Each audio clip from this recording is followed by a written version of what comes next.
Okay. Itameksistiko, good day. It is somewhere around 4 o'clock in the afternoon, 1600 hours on Moon Day, the 10th of April 2023 in the lunar cycle Sa'akitsum, which is our 6th of 7 winter moons. Although you wouldn't know it was winter today, it is so warm. It is t-shirt weather, and I'm hot. I'm hot in just a t-shirt. I actually had worn the hoodie, but I had to strap it on my waist when I started off because it's just warm. I think it's maybe 19, 20 degrees Celsius. So I went to go check the snake dens a little bit earlier before I came to walk Sid. Sid here, by the way, is a dog previously owned by the late Okan Hungry Wolf. Is one of his dogs, and it's been adopted by some friends of ours on the north side. And I walk and jog Sid now 3 times a week. And like right now, Sid's collar is like loose, hey, very loose. Like if she didn't want to go where I wanted to go, she could say no and rip out of her collar if she really wanted to. I know that because, today I seen her owner loosen her collar all the way, just slide it over her neck, to get her onto the leash. But that's the way Sid likes it, and that's fine. We got to have a mutual trust, and it's been working, But there was an incident on day 1 with me and Sid where I tried to walk her over to a dog park where I might be able to take her off leash and have her run around a little bit. And I didn't know, but Sid had previously been attacked by a dog at one of our local dog parks, and so she had, when I led her there and brought her to the gate, when she saw the opening of the gate, even though it was not the same dog park she'd been at, just the whole gate experience and seeing the other dogs back there, she panicked. She said, "No, I don't want to go." And I listened to her. I was like, "No, Sid, come." I tried to pull her to me, and she just tore off her collar and started to trot away. Started to run a little bit, and fast as I may be at a short sprint, I'm not as fast as a dog at about half of its speed, and so come Sid. So I wasn't gonna catch up. Fortunately, Sid kind of stopped at the road at Scenic Drive, which is a busy road, and let me put her back on the collar. But we haven't had a problem like that since. Now I know a little bit more about her history and stuff, and I'm a little bit more aware of watching her, how she responds to different situations. And she knows me better now. Like, she's been around me a lot more now, whereas that was day 1 of our experience together. And these are the kind of things that I'm learning, unfortunately sometimes the hard way, with the dog sitting experience. I'm not really jogging with Sid much today on account of I had a bad experience the other night, and I haven't had much sleep, enough sleep since, that I feel up to actually running today. But that experience was similar. I agreed to board 2 dogs at my house for the night. I've been offering the boarding services now for a couple of months, and I've been getting clients. my first client is still at my house. And that's another whole lesson right there. You'll recall that I've been working with a Dalmatian, and her name is Jenny. She's been staying at my house since sometime mid-February, and I think it's about 7 weeks now. And any case, when I received Jenny, it was that I had advertised on Facebook in different city groups, Lethbridge city groups, that I was offering dog sitting and dog walking services. Come.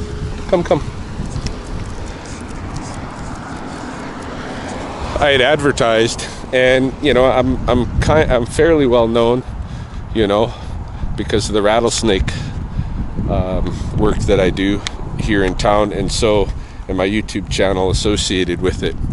And so then people started tagging me anytime they saw somebody post, "Hey, I need a dog sitter," or something like this. They started tagging me on those posts. And one of the posts I was tagged on was a woman who, said she was coming to town, and she was going to be here 3 or 4 nights. She needed somewhere to board her dog, and so I reached out to her. I said I would be willing to do this. It is my first client. I didn't know what to charge really, so I told her, legitimately, I'm not sure what I'll ask for it, but I will be expecting some remuneration. Right? It's right in my very first message to her that I wasn't giving her a quote, but I was expecting some remuneration from it, and that's just because I didn't know yet what to charge. And it wasn't too many more days after that I kind of settled on $30 a night as my thing. Oh, we've walked a kilometer. 1.0 kilometers. How long did it take? Average pace, 15 minutes to walk a kilometer? That's pretty sad. Almost 16 minutes. Well, I'm barefoot and I'm just chatting away. Any case, I didn't know what to charge. Now I settled on $30 a night. Or if they have 2 dogs, I'm willing to do both of them for $50 a night. And if they go a month, like in this case, it would be, somewhere in the range of $900 a dog. I would give a deal for $750, right? So I didn't know what I was going to charge her or anything like that. I just let it be known I don't know, but I expected to be paid. And so I met her. Me and Britt went to meet her at the Tim Hortons on the north side of town here in the night, where she had supposedly kind of been dropped off after getting a ride from Portland, where she'd flown in, or from Calgary, where she'd flown in from Portland. And her story was that she was here in town to visit a friend who's in the hospital, very sick, maybe dying. And she's going to be 3 or 4 nights. And so great. Took Jenny. She gave me, half a bag of like Safeway Alpo or something to feed her. And off I went. 3 or 4 days passed. I had some communications, sent her some pictures of Jenny enjoying herself and stuff at the house, and told her how things were going, and all seemed well. After 3 or 4 days, though, she reported, her friend is actually dying. She needs to stay longer than she expected.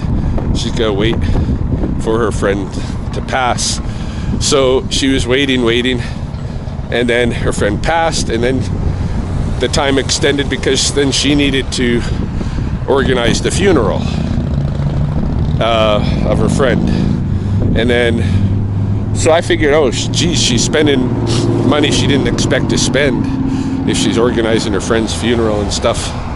And then after that, for whatever reason, she was involved in the disposition of her friend's property with her family or what have you. And so we were waiting for that. And then she's like, well, I'm out of money. I don't even have enough money to fly home.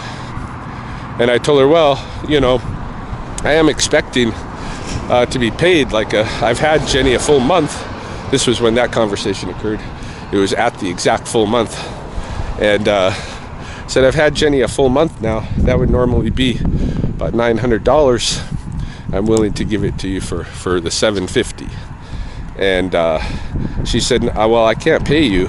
And you didn't say you wanted to be paid to begin with. And I was like, oh, yeah, I did. I said, I copied and showed her the exact message where it's very clear. I want remuneration. I just don't know how much. So I thought I left that negotiable. This is the negotiation. $900, I think, is cheap for a month of boarding a dog. And then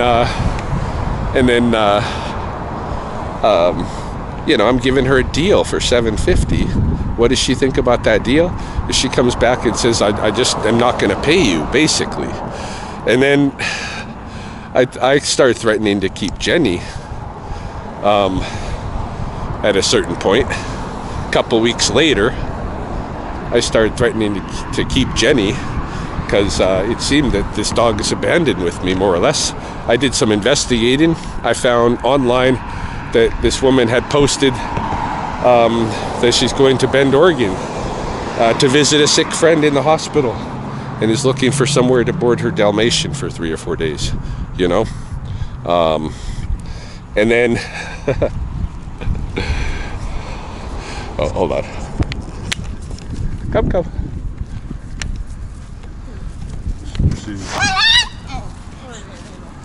You're okay, Sid.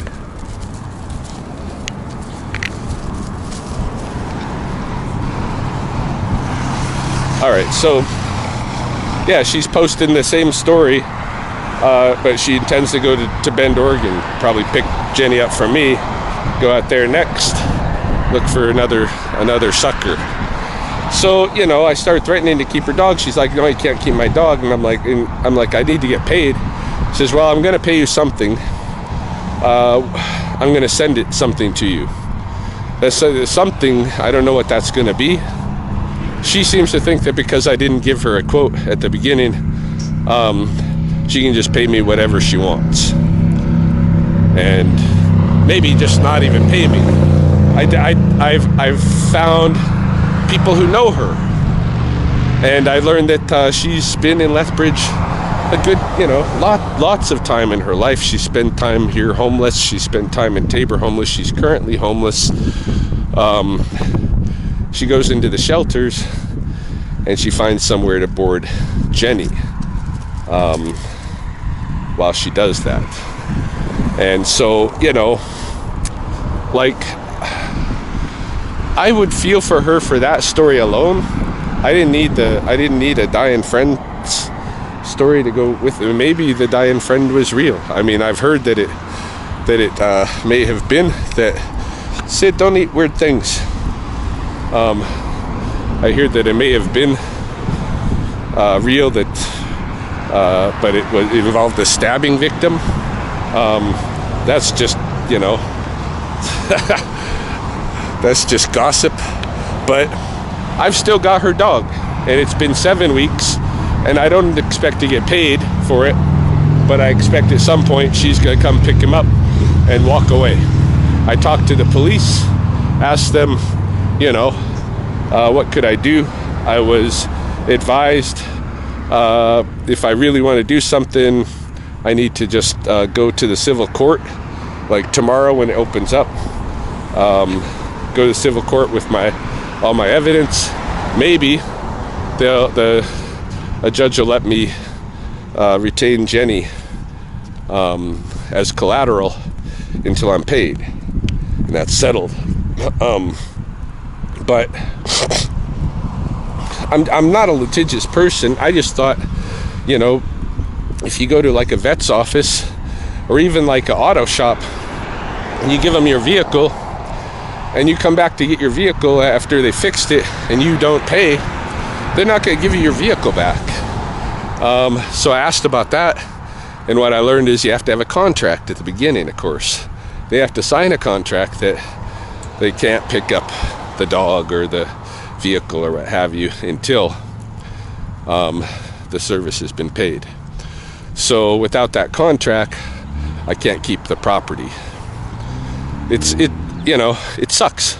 So I expect to just be totally ripped off for the Jenny Endeavor. And so be it. That's another lesson to be learned. Not that I think I'm going to switch to having all these formal contracts or anything, but I'll be a little bit more choosy among my clients. In shady situations, I might ask to put something on paper with me, some kind of an agreement. And I'll definitely be quoting a price from now on. See, those are more lessons. Any case, I had an appointment the other day for 2 older dogs to come stay at my place. A 12-year-old toy Australian Shepherd named Toby and a 14-year-old Bulldog. And so the 2 of them were dropped off in the evening on Saturday, and I kind of worked with them at the house for a little bit. I was there for, an hour or 2, I think, and took them outside at one point. Well, right away when they were brought in, the Bulldog was like very scared, and so he released everything. He peed big puddles 3 times. He diarrheaed all over the place. He was freaked out. So I was very concerned, not concerned, but aware of where his mind was. Hey, the Australian Shepherd has one of these conditions where his face was kind of half paralyzed or something, and he was a little skittish. And when I did take the dogs outside, I didn't take the Bulldog because I figured he'd already evacuated everything. I was taking them out because Britt and I planned to go to her mom's house for dinner for an hour or 2. And so I picked up the Shepherd and brought him out, Toby. I picked him up, brought him outside with the other dogs. They went in the backyard, they did their thing. When I went back out there, I leashed him up, brought him in the house with the other dogs. All's good and well. So then Britt and I went out to her mom's house, had dinner. Britt decided to stay. I was like, I gotta go home because I got new dogs to work with, and I don't know how they are, so I want to work with them. So I went home right after dinner, like basically just finished my dinner there, and came straight back. And I figured, well, they'll probably need to go outside again by now. So, I was kind of looking at the situation and stuff. Everybody seemed cool. I leashed up the dogs, brought them to the backyard, let them do their thing for a little bit, and then I went back out, opened the gate to the backyard, and I went first to leash up Toby, the Bulldog, because I knew, he was the one for sure who's pretty scared, and or not Toby the Bulldog, but the Bulldog, whose name I haven't given you. But the Shepherd, I didn't leash him right away, and I didn't fix the gate. Sorry, had to let her around the other side of me. I didn't fix the gate closed right away, and she, Polly and Lucy, my 2 Chihuahuas, went out right, as soon as I opened the gate. And as I was clipping up the boxer, then Toby the Shepherd went out too. And I still thought that's okay, we'll just go up to the front door. But as I started coming with the boxer on the leash, and Jenny, who's just trotting by my side, the Shepherd kind of trotted out further onto the front lawn past the front door. and gave me this look, like, well, I like that, like Forrest Gump, like I think I better go home now or whatever, you know. It's like I'm going home, and I was like, oh, I could just see the look. So I hustled Jenny and the boxer into the house. Come. Hold on a minute. We got an intersection here. It's kind of dangerous. I want Sid to know that I'm paying attention to her in case she's concerned. We're gonna wait for our cross. She doesn't actually like to cross this intersection because she knows home is actually down the road that way, and I'm taking her away from home again.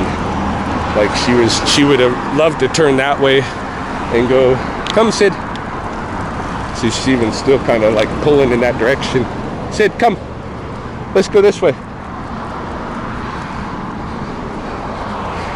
Yeah, she knows that's the way home. So we're gonna go a little further up here though, because we haven't had long enough a walk yet. Any case, Toby out on the lawn giving me that look. I'm going home, and right away my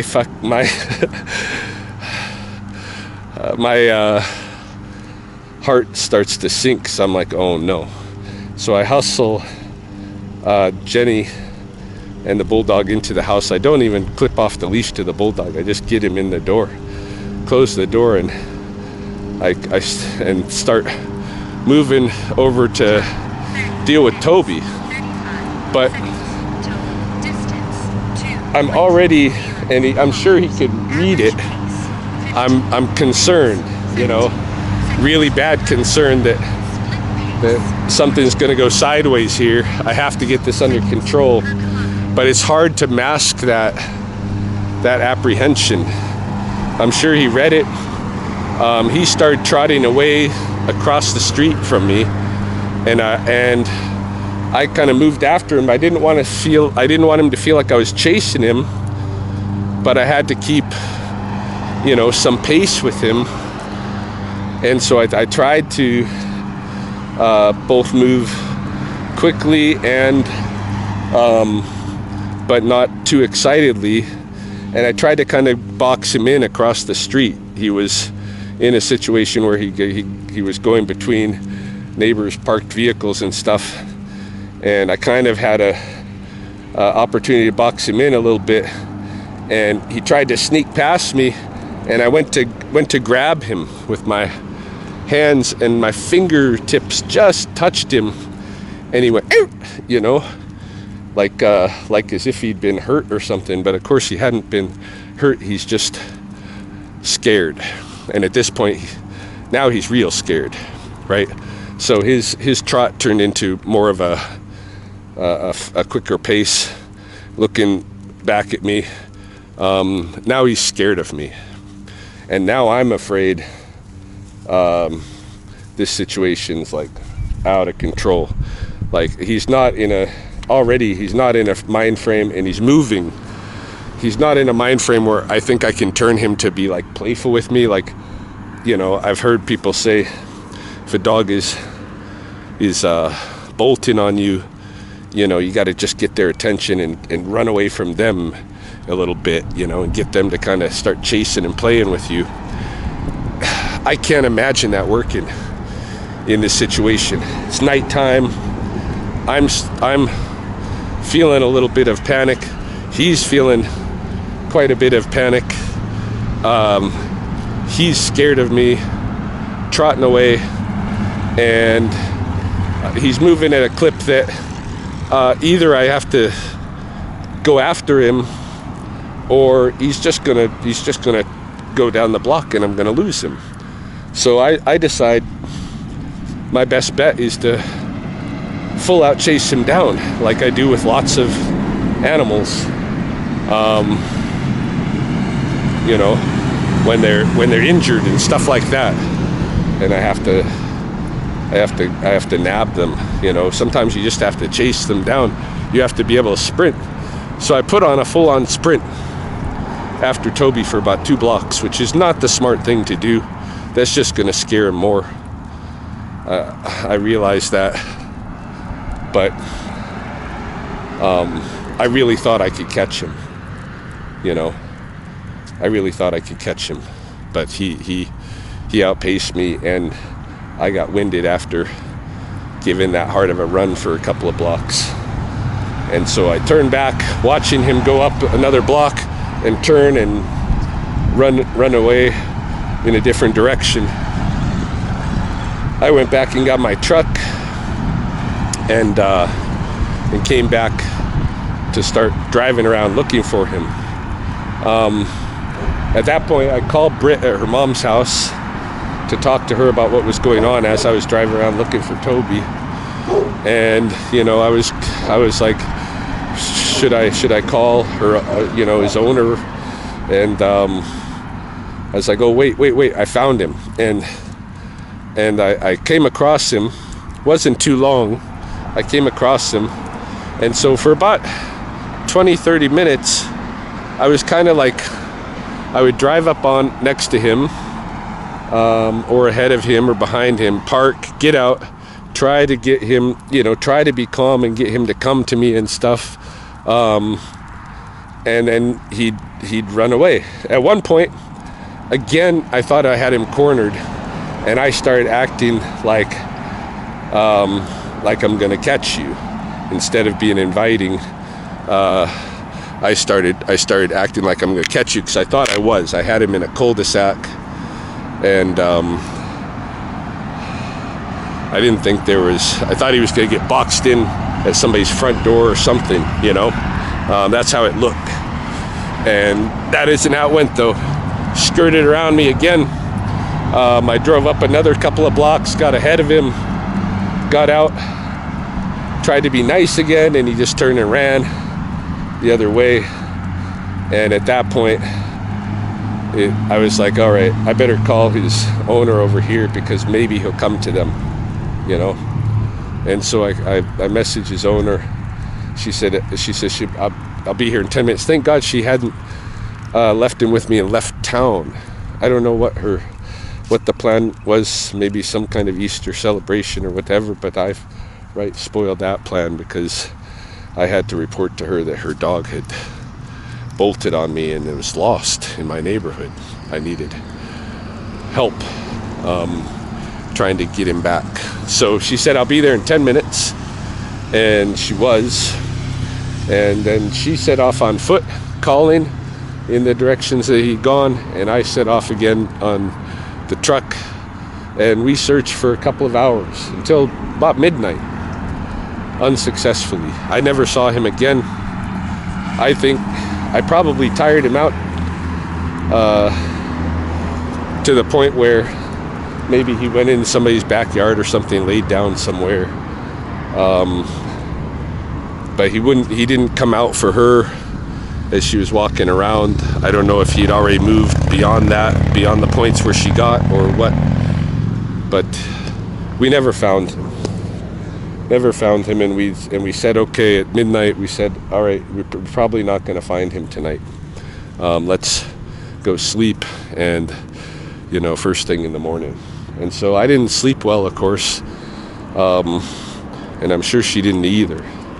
And at the very first hint of dawn light, I got up and I started driving bigger and bigger circles around the neighborhood, trying to find him, hoping I'd find him trotting along and I could just call her and tell her to come meet me. Eventually I did find him, but he wasn't trotting anywhere. He had been bumped by a car and was deceased on the edge of the road. And so I got out and picked him up, put him in the back of my truck and brought him home. Grabbed a new pillowcase that hadn't been used and put him in the pillowcase. And his owner came to pick him up. And she was, of course, devastated and It made me so sad. I was crying, and apologizing, of course. But what can you do? Like, it's so terrible. She left her dog with me for a few hours, and I lost it. Like, and I'm supposed to be, a dog sitter, right? And with something as basic as I didn't put Toby on the leash. I allowed him an opportunity to go out that gate that he took, where I could have came in and closed that gate behind me, got them both on the leash and stuff, but I wasn't as concerned as I should be. And that is just, rookie shit, because the first day or two that I have a dog, I should be 1,000% careful, because they don't know me yet. They still don't know what's going on yet. They're not adapted at all to the situation yet. They're scared, most likely. And if given the opportunity, they're going to go maybe try find their way home like Toby did. It makes perfect sense.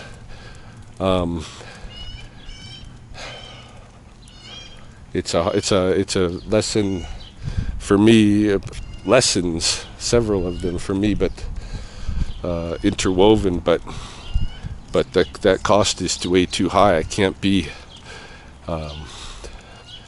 getting lessons at that kind of expense. So, any case, I don't know, if anything more will come of it. But I feel terrible. I mean, it's not good. Certainly not good for business, and not good for my heart. I wish it didn't happen. I wish I could rewind back and just have a stronger protocol in place, and assume that every dog, that's with me for the first few days is going to try to go home if given any opportunity. Anyway. We're going to go home, Sid. We're not far. Not far from my house either. But yeah, that's some of the things. So I hope that the hard lessons are done. And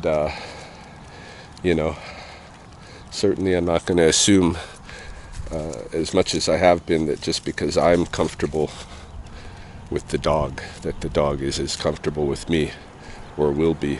Yeah.